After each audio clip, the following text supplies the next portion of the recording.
The thing about Nhara 6 that nobody tells you in the settlement brochures, and yes, they have brochures, complete with cheerful fonts and lying photographs, is that everything on this moon wants to kill you. Before we begin, YouTube shows me that 93% of you haven't subscribed yet. Subscribing is free, it really supports our community, and I'd love for you to be part of it. Also, drop a comment and let me know where you're watching from. Not in the passive, oops, that plant was poisonous kind of way. No. In the active, enthusiastic, I woke up this morning and chose violence kind of way. Sophia had been on this forest moon for 8 months, which made her either the bravest human in the Galactic Alliance or the stupidest. The jury was still out, probably leaning toward stupid, if she was being honest with herself. She moved through the twilight forest with the easy confidence of someone who'd stopped caring about death somewhere around month 3. Her hatchet hung from her belt, more for chopping wood than defense, though it had served both purposes on occasion. The trees here grew thick and twisted, their bark a deep purple that looked black in the fading light, and their leaves whispered secrets that probably translated to fresh meat walking. Sophia bent to examine a fallen branch, testing its weight. Good density, dry enough. It would burn well in tonight's fire. She added it to the bundle strapped across her back. That's when she heard it. The breathing. Now, most people, most sane people, would panic at the sound of heavy carnivorous breathing in an alien forest at dusk. Sophia just sighed. She'd been hearing it for the past 20 minutes. Whatever was stalking her had the stealth skills of a drunk elephant wearing tap shoes. She continued gathering wood, letting her stalker think he was being clever. Because, yes, it was definitely a he. She could tell by the breathing pattern, the weight of the footfalls, the occasional frustrated huff when she didn't react with appropriate terror. Amateur. The creature following her was young. Had to be. An adult Dantari would have either attacked by now or given up on such disappointing prey. But this one, this persistent little idiot, kept following, kept trying, kept believing that surely, any moment now, the small, soft human would present an opportunity. Sophia added another branch to her bundle, then paused by a cluster of bioluminescent fungi. Beautiful things, really. They pulsed with a soft blue light that would have been romantic if they weren't also mildly toxic to touch. She pulled out her sample kit, carefully scraping a specimen into a collection vial. Behind her, the breathing intensified. Getting excited now. Thinking she was distracted. 3, 2, 1. She heard the shift in weight, the tensing of muscles, the split-second pause before a pounce. Sophia spun on her heel, locked eyes with 6 feet of adolescent apex predator, and growled. Not a human growl. Not some pathetic imitation. A real, bone-deep, guttural sound that came from somewhere in her chest she didn't know existed until she'd needed it. The kind of growl that said, I am absolutely done with this nonsense, and you should reconsider your life choices immediately. The Dantari cub froze mid-crouch. He was, objectively speaking, adorable. If your definition of adorable included 6 legs, retractable claws the size of kitchen knives, and bioluminescent stripes that currently flickered between orange and confused purple. His ears, all 4 of them, pinned back against his skull. His tail, previously lashing with predatory excitement, went completely still. Those eyes, though, big, golden, absolutely baffled. Prey didn't do this. Prey ran. Prey screamed. Prey made itself easier to catch through panic and poor decision-making. Prey did not stand its ground and growl back with the authority of something that had stopped being afraid 3 months and 18 near-death experiences ago. Sophia held his gaze for a long moment, then made a decision that would probably horrify every xenobiologist in the Alliance. She reached into her pack, pulled out a ration bar, and tossed it at his feet. "You're clearly starving," she said, her voice flat. "And you're terrible at hunting. Eat that before you embarrass yourself further." Then she turned her back on him, an act of either supreme confidence or suicidal stupidity, and continued gathering wood. The cub stared at the ration bar, then at the human, then back at the ration bar. His stomach made the decision for him. He devoured it in 3 bites, wrapper and all, then sat back on his haunches, looking vaguely surprised that he was still alive, and the human hadn't turned back around to finish him off. Sophia adjusted her bundle and started walking toward her research station, her boots crunching on the forest floor in a steady rhythm. Behind her, the cub tilted his head. His instincts were screaming a complicated symphony of contradictory signals. Danger, safety, food, threat. Mother? No, not Mother. Mother was gone, had been gone for weeks now, ever since the hunters came. But this was something. Something that growled with authority. Something that provided food. Something that smelled like smoke and chemicals and, faintly, like the dried meat she kept in her stores. His legs made a decision his brain hadn't quite caught up to yet. He followed. Sophia heard the soft pad of 6 paws behind her and didn't bother turning around. "Of course you are," she muttered. "Because my life wasn't complicated enough."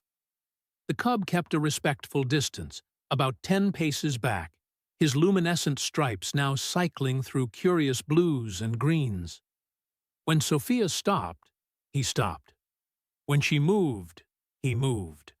When she sighed with the weight of someone who knew she was making a terrible decision and was going to make it anyway, he sat and waited patiently. The research station appeared through the trees, a modest prefab dome that glowed with warm interior lights. Sensor arrays ringed the perimeter, their soft beeping indicating that nothing had tried to eat her equipment today. Small victories.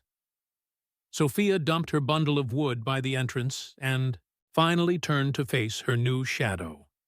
The cub sat at the edge of the cleared area, tail wrapped neatly around his paws, ears perked forward in hopeful attention. "Ground rules," Sophia said, pointing at him. "You don't eat my equipment. You don't eat my specimens. You don't howl at 3 in the morning. And if you're going to stay, you need a name." The cub blinked at her, bioluminescent stripes pulsing in what might have been agreement or might have been digestive distress from eating a ration bar wrapper. "Basque," she decided after a moment. "You look like a Basque." Basque's ears twitched. He stood, took 3 careful steps forward, then sat again, closer now. Sophia pulled out another ration bar, her dinner technically, but she could eat something else, and tossed it to him. This time, he caught it mid-air, showing at least some coordination skills. "Welcome to the worst decision either of us has ever made," she said, unsealing the dome's entrance. "Try not to make me regret it, more than I already do." Basque followed her inside, his stripes now glowing a contented gold, and settled himself in the corner with his prize. Outside, the forest of Nhara 6 continued its nightly chorus of things trying to murder each other. But inside the dome, an apex predator and a human who'd forgotten how to be prey existed in temporary, improbable peace. Sophia fired up her portable stove and started heating water for tea. "This is fine," she told herself, watching a 6-legged death machine contentedly gnaw on a protein bar in her living space. "Completely normal. Nothing about this situation will come back to haunt me." Basque's tail thumped against the floor in a rhythm that sounded suspiciously like satisfaction. "Yeah," She was definitely the stupid one. The first 48 hours were, to put it mildly, an adjustment period. Bosk discovered that the research dome contained many fascinating objects that made interesting sounds when knocked over. Sophia discovered that Dantari cubs had approximately zero impulse control and the attention span of a caffeinated squirrel. "That's a spectrometer," Sophia said, gently removing it from Bosk's mouth for the third time. "It costs more than my annual salary. It is not a toy." Bosk's stripes flickered apologetic purple. Then he spotted a bin of soil samples and decided those looked fun to investigate. Not those either. By day 3, Sophia had developed a system. Bosk got the packing materials from supply shipments, 2 empty plastic containers that made satisfying, crunchy sounds, and a length of rope he could shred to his heart's content. In exchange, he wasn't allowed to touch anything that glowed, beeped, or kept her alive. It was a fragile piece, but it worked. What Sophia didn't realize, what she couldn't have known, was that her little arrangement was about to become galactic news. The call came on a morning that started normal enough. Well, normal by Nhara 6 standards, which meant Sophia woke to find Bosk had somehow climbed onto the storage shelves overnight and was now stuck, mewing pitifully, like the apex predator he definitely wasn't. "How did you even get up there?" Sophia asked, hauling him down. He weighed at least 60 pounds now, all muscle and indignant meowing. "You have 6 legs. 6. That's twice as many as most creatures need. Use them better." Bosk head-butted her shoulder in response, nearly knocking her over, then bounded off to investigate his rope toy. The comm panel chimed. Incoming holocall. Priority tag, Administrator. Sophia groaned. Nothing good ever came from administrator calls. She accepted it anyway, and the holographic projection flickered to life above her workstation. Hen materialized in miniature, all ruffled feathers and barely contained anxiety. The avian administrator resembled what would happen if someone crossed a crane with a very stressed accountant. Their plumage, normally a serene blue-gray, had gone nearly white at the tips, a clear sign of distress in their species. "Sophia," Hen began, their voice tight, "I need you to very calmly explain why your last equipment scan showed life signs for a Dantari inside your research dome." "Oh," Sophia said, glancing over at Bosk, who had abandoned the rope and was now trying to fit his entire head into a plastic container. "That? Yeah, I can explain." "Please do." Hen's crest feathers stood completely upright. "Because from where I'm standing, it looks like you've domesticated a creature that killed 4 armed security personnel on the Jando survey mission last year." "Domesticated is a strong word," Sophia said. "I'd say we have an understanding." "An understanding?" "A mutual non-aggression pact." "Sophia." "He was hungry and orphaned. And look at him, Hen. Look." Sophia angled the holocamera toward Bosk, who had successfully wedged his head into the container and was now walking backward in confused circles, bonking into furniture. Hen stared. That is a juvenile Dantari. His name is Bosk. You named it. Him. Sophia, I need you to listen very carefully." Hen's beak clicked nervously, another stress indicator. The Dantari are classified as extreme threat level. They hunt in coordinated packs. They've been known to breach reinforced habitats. They are, by every measure we have, one of the most dangerous species on that moon. Sophia said, watching Bosk finally extract himself from the container, look at it with deep betrayal, and attack it with all 6 paws. Terrifying. "This isn't funny. I'm not laughing." Sophia was, in fact, trying very hard not to laugh.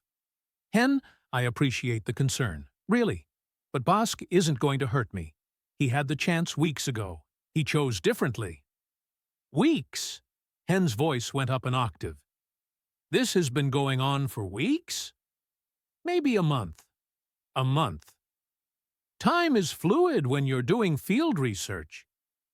Hen made a sound that didn't translate well through the holocom, but definitely conveyed profound disapproval. I'm sending you a containment collar. You'll receive it in the next supply drop. Instructions included. Please, for the sake of protocol and my cardiovascular health, use it.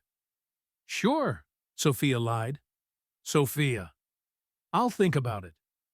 That's not reassuring. The call ended with Hen looking like they needed several strong beverages and a vacation. Sophia felt mildly guilty about that. Mildly. Hen was a good administrator, which meant they worried about things like liability and incident reports. Sophia had stopped worrying about those around the same time she'd stopped being impressed by Nhara 6's attempts to kill her. Bosk, having thoroughly defeated the plastic container, trotted over and flopped across her feet. This was new behavior. Started about a week ago. He'd just lie on her feet while she worked. All 60-some pounds of him. You're a terrible guard animal, Sophia told him. You know that, right? You're supposed to be intimidating. Bosk yawned, showing off a truly impressive set of teeth, then went back to sleep. The containment collar arrived 5 days later, packed carefully in a foam-lined box with detailed instructions in 8 languages. Sophia read through them with academic interest. The device was elegant, really. Biometric locks, neural suppressors, emergency tranquilizer reservoir. All the latest in alien wildlife management technology. She set it on her workbench. Bosk immediately tried to eat the instruction manual. No, Sophia said, rescuing the document. Bad apex predator. The collar remained on the workbench. The box, however, became Bosk's new favorite sleeping spot after Sophia removed the foam padding. He'd curl up in it every afternoon, stripes dimming to a sleepy blue-green, and snore in a way that sounded like a malfunctioning engine. The weeks passed. Bosk grew. Not dramatically. He was still gangly, all legs and oversized paws, but noticeably. His stripes became more defined, shifting through moods Sophia was learning to read. Orange for excited, purple for confused, green for content, red for angry, though she'd only seen that once when a supply drone flew too close to the dome. He started bringing her things. Dead things, mostly. Small creatures from the forest, deposited proudly at her feet like offerings. I appreciate the thought, Sophia said, staring at what might have been a 6-legged rabbit equivalent. But I have food. Processed, safe, non-squirming food. Bosk looked wounded. His stripes dimmed. Okay, fine. Good job. Very impressive. You're a mighty hunter. The stripes brightened immediately. He pranced in a circle, showing off. Sophia took holopictures for her research logs.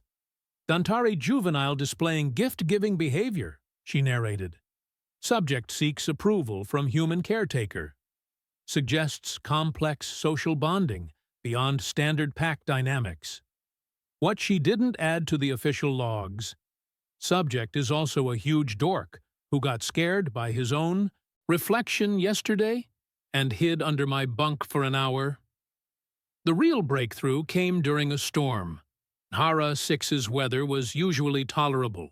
Humid, warm, occasionally stabbing you with lightning. But when the monsoon season hit, it hit hard.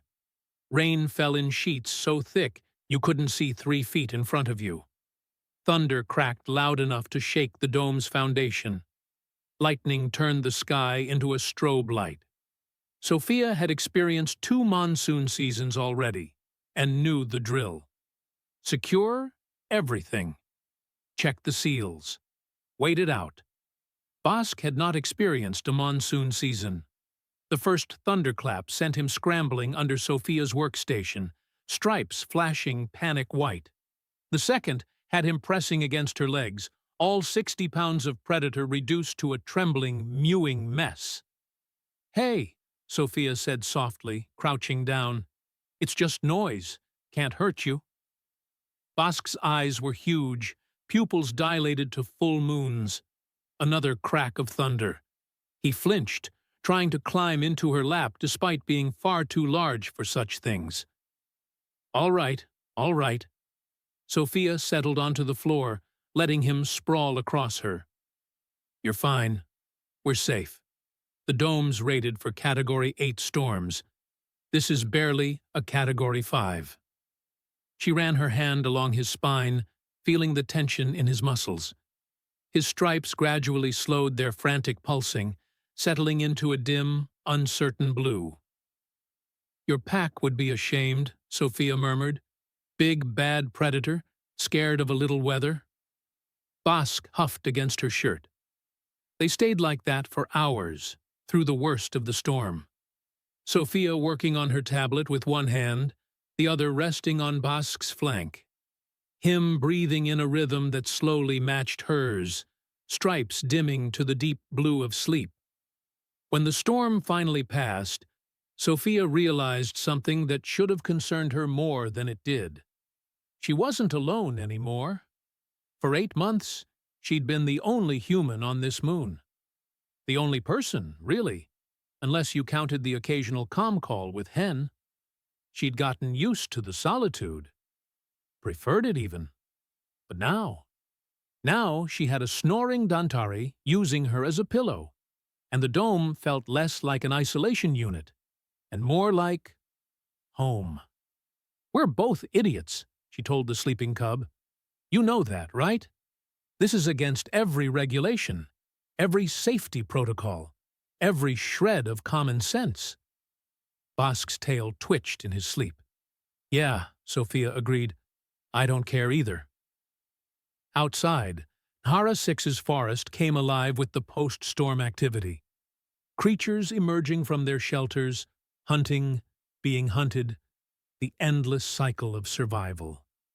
Inside, a human and an apex predator existed in defiance of every natural law that said they shouldn't. And somewhere in the administrative offices of the Galactic Alliance, Hen was probably developing stress-induced molt patterns. Sophia smiled. "Sorry, Hen," she whispered. But she wasn't sorry at all. 3 months after Bosk had followed Sophia home, like the world's most dangerous stray, the distress signal came through. Sophia was cataloging fungal samples when the emergency beacon lit up her comm panel like a distress flare. Automated. Broad spectrum. The kind of signal that meant someone was having a spectacularly bad day. She pulled up the coordinates. Northern Hemisphere, about 18 kilometers through some of the nastiest terrain Nhara 6 had to offer. "Well," she said to Bosk, who was sprawling across her bunk in a patch of artificial sunlight, "there goes our afternoon." Bosk's ears perked up. His stripes shifted to curious orange. Sophia started packing. Medical supplies, the good stuff, not the basic field kit. Water purification tablets, emergency rations, flares. Her hatchet, because you never knew. The portable scanner that could detect life signs through interference. "We're going for a hike," she told Bosk, who immediately jumped down and began his pre-adventure routine of spinning in excited circles. "A long one. Try to pace yourself." They set out an hour before noon, when Nhara 6's sun hit its peak, and the predators mostly napped in the shade. Mostly. The ones with any sense, anyway. The terrain got rougher as they traveled north. The forest here grew denser, angrier somehow. Trees with thorns the size of daggers. Vines that writhed when you got too close. Flowers that smelled like rotting meat because they ate rotting meat. Bosk had grown considerably in 3 months. He reached Sophia's hip now, all lean muscle and developing coordination.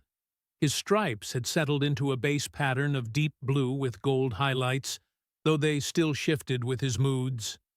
Right now they pulsed with alert awareness, his senses processing 1,000 signals Sophia couldn't detect. He'd also become protective. Aggressively so. When a tree serpent dropped from a branch overhead, Bossk intercepted it mid-fall, slamming it to the ground with a snarl that made Sophia's teeth vibrate. The serpent, wisely, decided it had urgent business elsewhere and slithered away at top speed. "Thanks," Sophia said, "though I had that handled." Bossk gave her a look that clearly said, "Sure you did," and continued walking point. They reached the crash site in the late afternoon, and oh, it was bad. The survey ship had come down hard, carving a trench through the forest before slamming into a rocky outcrop. Metal twisted at angles metal shouldn't twist. Smoke still rose from the engine compartment, and surrounding the wreckage, keeping 6 very terrified aliens pinned inside what remained of the cargo bay, was a pack of adult Dantari. Sophia counted 15, maybe more in the tree line. The aliens were firing sporadically, panicked energy bursts that lit up the clearing in chaotic flashes. Most shots went wide. The ones that didn't just made the Dantari angrier. "Well," Sophia muttered, "this is going to be fun." She studied the situation with the tactical assessment of someone who'd stopped caring about her own mortality. Somewhere around month 4. The Dantari weren't attacking yet. They were testing, probing, waiting for the aliens' weapons to run out of charge. Classic pack behavior. Patient, methodical, terrifying. The alpha female was obvious. Larger than the others, stripes showing complex patterns that marked her as the decision-maker. She sat at the edge of the clearing, watching with those golden eyes that missed nothing. Sophia looked down at Bossk. "Stay." Bossk's stripes went confused purple. "Stay? With danger happening?" "Stay," Sophia repeated, using the tone she'd developed that meant, "I'm serious, and you will listen to me." Bossk sat, but his whole body vibrated with the urge to not stay. Sophia took a breath, checked her knife, not to use, just to know it was there, and walked directly into the clearing. The gunfire stopped first. The aliens noticed her, their universal translators probably screaming warnings about the human walking casually toward certain death. Then the Dantari noticed her. 15 apex predators turned as one, attention shifting from the wreckage to this new, small, soft thing that had just volunteered itself as a target. The alpha female stood. Sophia kept walking, steady pace, no hesitation. Hesitation got you killed. Confidence, even fake confidence, bought you seconds. Sometimes seconds were enough. She stopped 10 feet from the alpha and did something that would have horrified every xenobiologist in the Alliance. She sat down. Not a combat stance. Not a challenge. Just sat, cross-legged, in the dirt, and looked up at the alpha female with what she hoped read as calm respect. The alpha tilted her head. Her stripes flickered through patterns, orange confusion, red irritation, purple uncertainty. Sophia waited, breathing steady, hands visible, empty, non-threatening.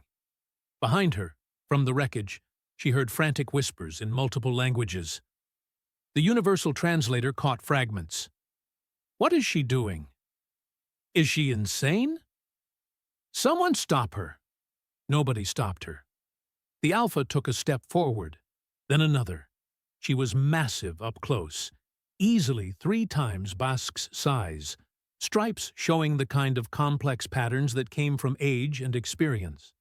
She lowered her head, sniffing, examining this strange creature that smelled like smoke and chemicals, and the alpha's stripes shifted to surprised green. Bask's scent, all over the human. Sophia made a sound, not a growl this time, something softer. The noise she'd heard Bask make when he was content, a sort of rumbling chirp that came from deep in his chest. She'd practiced it, felt stupid doing it, but now it mattered.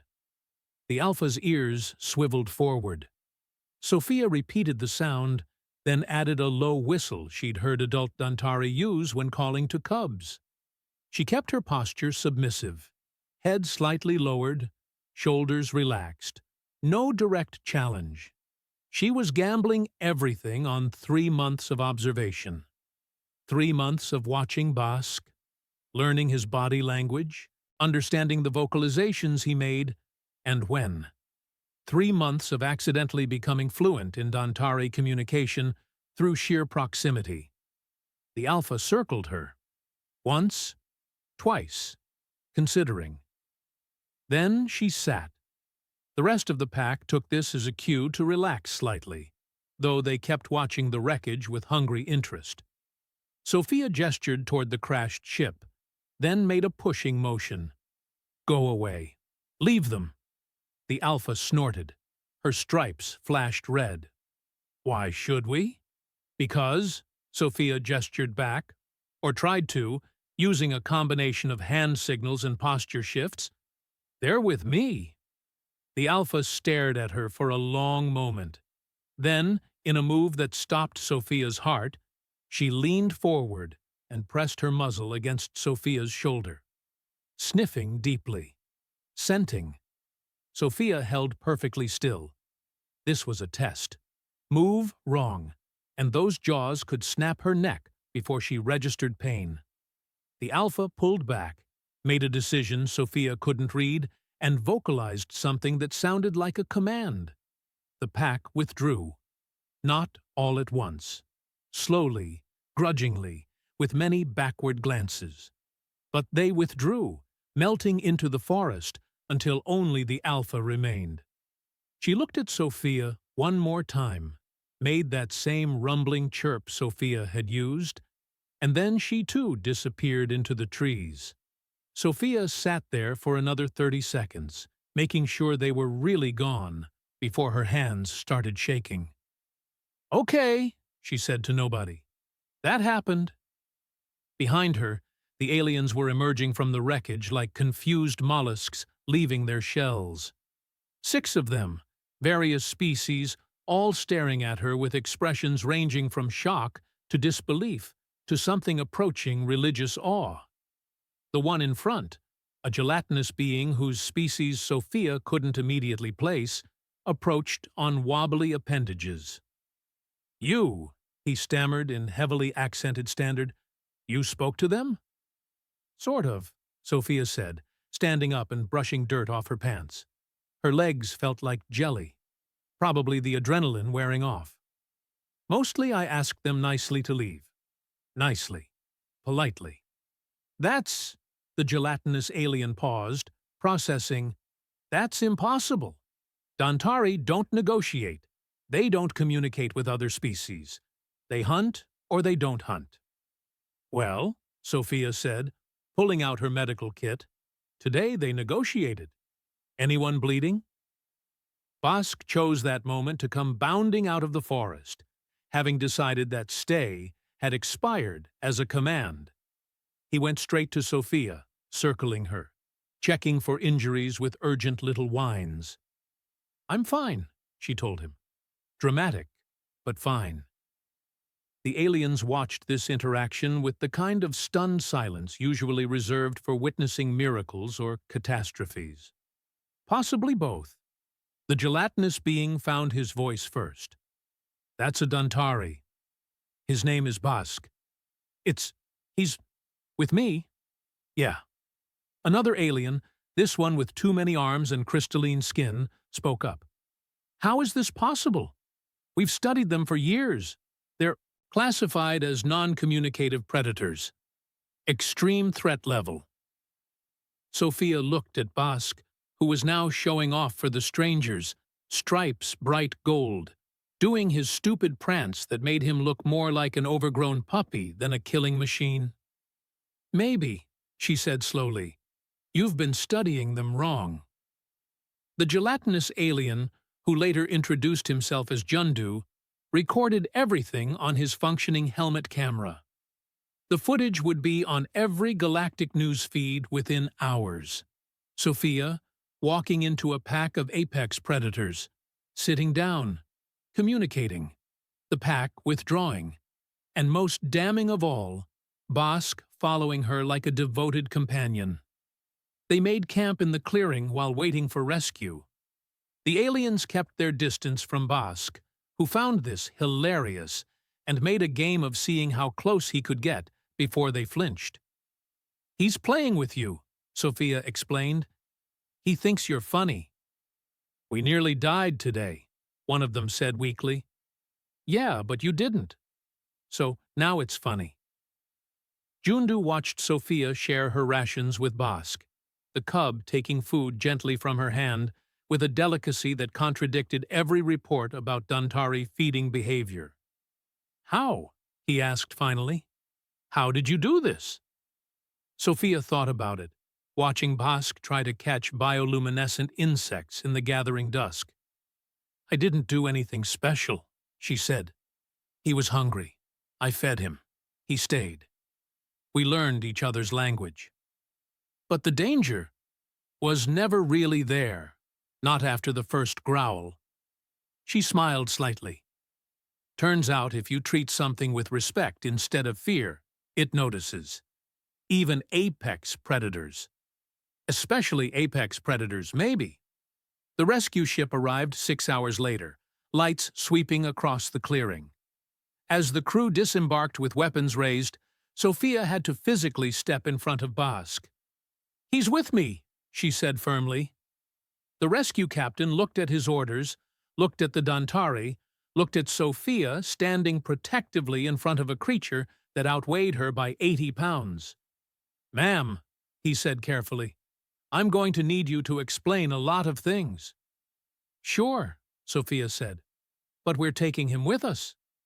That's not negotiable." Bosk, reading the tension, moved closer to Sophia, stripes flickering to protective red. The captain looked at his crew. His crew looked at the footage Jundu had already uploaded. The footage that was, at that very moment, spreading across the galactic net like wildfire. "Fine," the captain said, "but he rides in the cargo bay." "He rides with me." They compromised. Bosk got his own seat, specially reinforced. He spent the entire flight with his head on Sophia's lap, stripes content blue, occasionally snoring. And the galaxy watched the footage on repeat, trying to understand what they'd just witnessed. A human walking into certain death and walking back out. A human speaking to the unspeakable. A human turning the most dangerous predator on Nhara 6 into a companion. By morning, the questions would start. By afternoon, the theories. By evening, the reevaluation of everything they thought they knew about humans. But for now, Sophia just scratched behind Bosk's ears and looked out the viewport at the stars, wondering what exactly she'd started. The footage hit the galactic net at 0400 station time, and by 0600, Sophia had become the most famous human in 3 spiral arms. Not that she knew this yet. She was too busy arguing with quarantine officials who insisted Bosk needed to be contained for public safety, while Bosk himself dozed on a bench behind her, completely oblivious to the controversy his existence had sparked. "He's not a threat," Sophia said for the 15th time. "Ma'am, with respect, he's a Dantari. His name is Bosk. The species designation is less important than individual behavior. You want to classify entire species by their worst members? Because I've got news about humanity's track record." The official, a multi-limbed being whose species Sophia had stopped trying to remember, made a notation on his data pad. "There are protocols." there are also common-sense exceptions.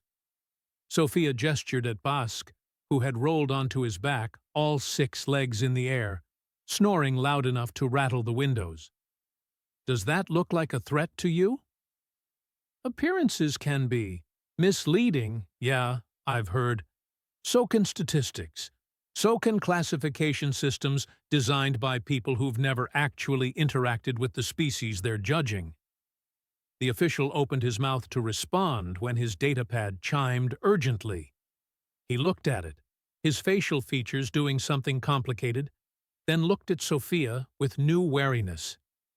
"You're trending," he said. "What?" "Galactic Net, top feed, 40 billion views in 2 hours. The Council wants to speak with you." "The Council? The Galactic Council?" Sophia blinked. "Oh, that Council." Turned out, when you become an overnight sensation for walking into a pack of apex predators and walking out with a new friend, people wanted explanations. Lots of people. Important people. The kind of people who made decisions about species classifications and threat assessments, and whether humans were actually the soft, harmless prey species everyone assumed. The council chamber was exactly as pretentious as Sophia expected. Vast, marble-ish, with atmospheric lighting that probably cost more than her research station. Representatives from 80 species sat in a semicircle, all watching her with expressions ranging from curiosity to concern to barely concealed fear. Bosk sat beside her chair, stripes cycling through interested purples and golds, occasionally sniffing at the various aliens who gave him a wide berth. Hen was there too, in the back, looking like they'd aged a decade in a week. They caught Sophia's eye and made a gesture that roughly translated to, "Please don't make this worse." Sophia smiled reassuringly. Hen did not look reassured. The council head, a being whose species resembled a floating jellyfish made of crystallized thought. Sophia wasn't clear on the biology, spoke first. "Sophia," they said, their voice resonating through translation devices, "you've created quite a situation." "I fed a hungry cub," Sophia replied. "Didn't realize that was controversial." "The cub in question belongs to a species classified as extreme threat level, non-communicative, unsuitable for any form of domestication or peaceful coexistence." "And yet," Sophia gestured at Bask, who chose that moment to yawn enormously, showing every single one of his very impressive teeth, then flop his head onto her lap.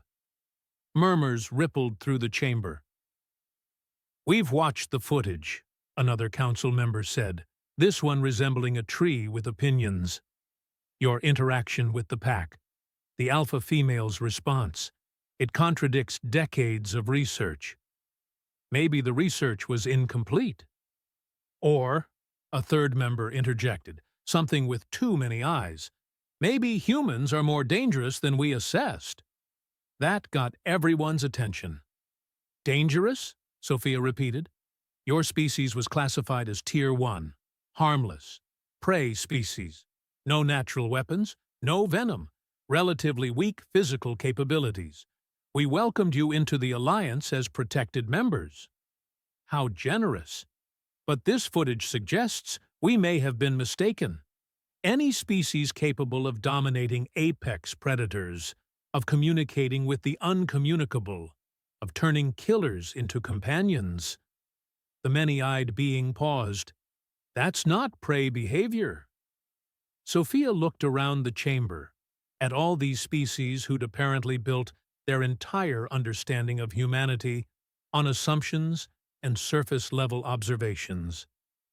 "You want to know the truth?" she said. "Fine, here it is. Humans aren't special because we're strong. We're not. Half the species in this chamber could break me in half without trying. We're not special because we're smart. We're clever, sure, but so are dozens of other species. We're not even special because we're adaptable, though that helps." She scratched behind Bosk's ears. His stripes went content blue. Humans are special because we're stupid, Sophia continued. Specifically, we're stupid about who we decide to care about. We see something scared, something hurt, something alone, and our brains, which evolved to keep us alive, go completely offline. Logic says run from the apex predator. Every survival instinct says maintain distance. And instead, we go, looks hungry, better feed it. Bosk made a happy rumbling sound. Several council members flinched. Thousands of years ago, Sophia said, our ancestors looked at wolves, animals that could absolutely kill them, and thought, but what if friend? And they were right. We did it with cats, despite cats being murderous little jerks. We did it with horses, despite horses being flight animals that could kick our heads off. We did it with birds, reptiles, fish, insects. We've domesticated, befriended, or formed working relationships with hundreds of species on our own planet. Not through dominance, through partnership. She looked directly at the many-eyed being. So yeah, maybe you miscategorized us. We're not harmless. We're not prey. We're the species that looked at evolution's meanest creations and said, that one. I want that one to love me. And we didn't stop trying until it did. The chamber was silent.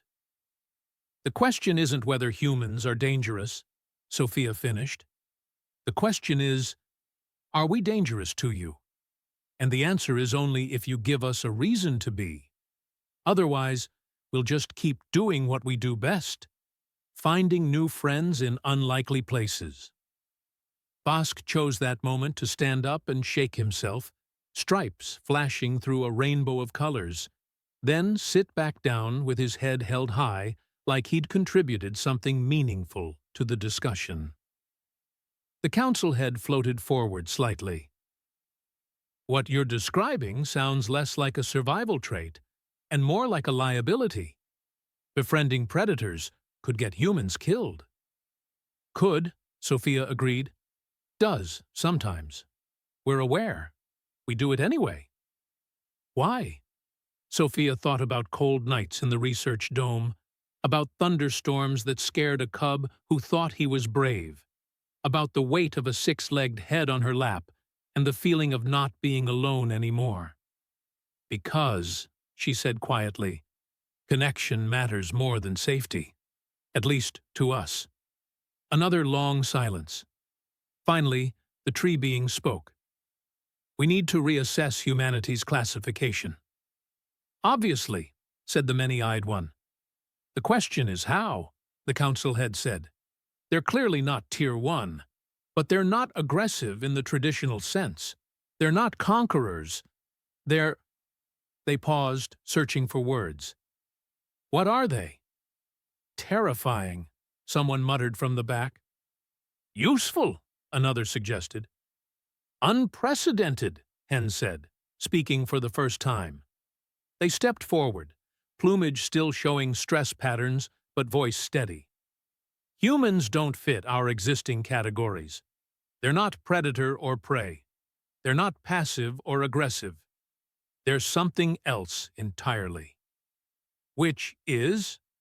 Hen looked at Sophia, at Bosk, at the footage still playing on side screens showing a human walking into danger and emerging with new family. They're bridge species, Hen said. They exist in the spaces between. They can communicate with predators because they understand predator instincts. They can work with prey species because they remember being prey. They're neither and both. They're humans. The council head considered this. And the classification? Tier unknown, Hen said firmly, with a subnotation, do not corner. Murmurs of agreement rippled through the chamber. Some species looked relieved to have a category. Others looked more nervous now than before. Humans, it turned out, were scarier when you couldn't predict them. There's one more thing, the council head said, turning back to Sophia. We've received requests. Multiple academic institutions, wildlife management organizations, and security forces want to understand how you did this. They want you to train others, to teach interspecies communication techniques, to— No. Everyone stopped. No? The council head repeated. No, Sophia said again. I'm a botanist. I study plants. The thing with Bossk wasn't a technique. It wasn't a method. It was just— She struggled to find words. It was just kindness. You can't teach that in a classroom. But surely, if people want to learn how to communicate with other species, here's my advice. Pay attention. Respect boundaries. Don't assume you know better. And maybe, occasionally, try feeding them. Sophia stood up, and Bossk stood with her. Now, if we're done here, I have 8 months of backlogged research to catch up on. You're returning to Nhara 6? Someone asked incredulously. That's where my work is. But after everything, it's still home for both of us. She headed for the exit, Bossk padding beside her, stripes bright with satisfaction. They made it halfway across the chamber before the council head called out one more question. What happens next, Sophia? Now that the galaxy knows what humans can do?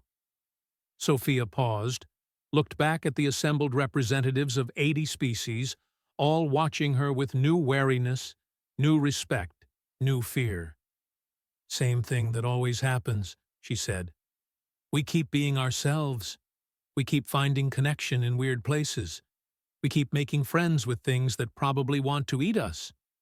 She smiled. And sometimes, if you're very lucky, we'll decide we like you too. They left the council chamber to the sound of nervous murmuring and frantic datapad notations. Hen caught up with them in the corridor. That was either brilliant or career suicide. Probably both, Sophia agreed. You really turning down all those offers? Some of them came with substantial funding. I have funding. I have work. I have a research station that needs me. She glanced down at Bossk. And I have him. Hen's plumage rippled in what might have been affection. You're impossible. Yep. I'll arrange your transport back to Nhara 6, though I'm updating your file to include attracts dangerous wildlife as a notable characteristic.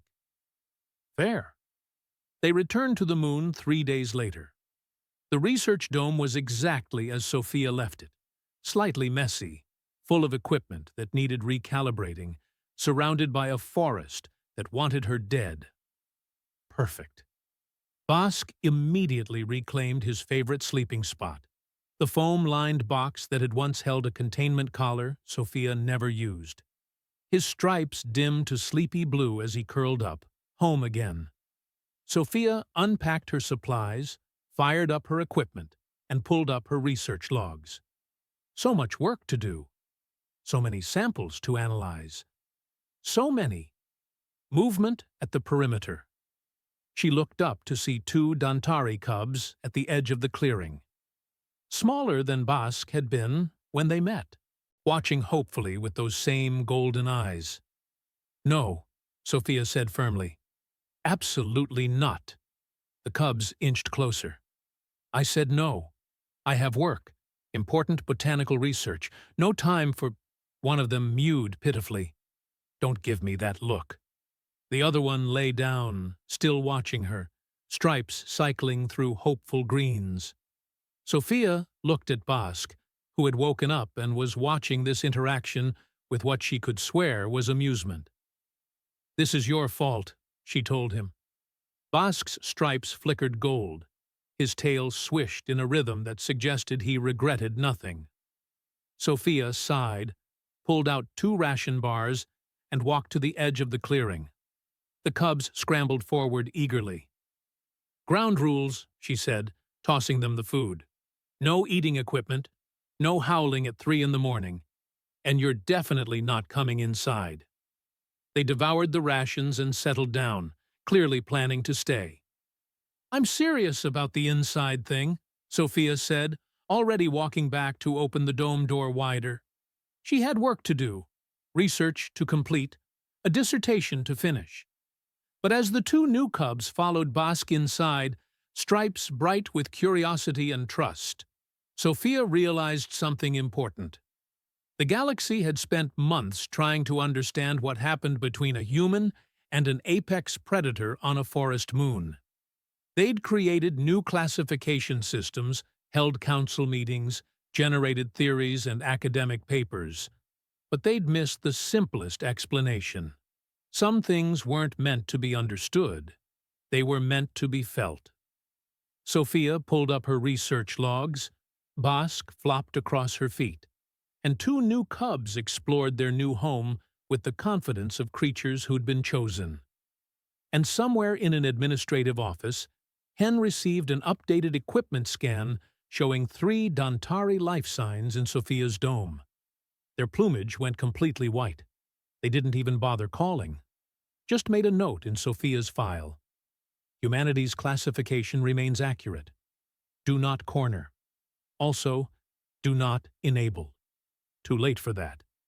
Outside, Nhara 6's forest continued its nightly chorus. Inside, a human and 3 apex predators existed in defiance of classification, protocol, and common sense. The galaxy would keep watching, keep studying, keep trying to categorize the uncategorizable.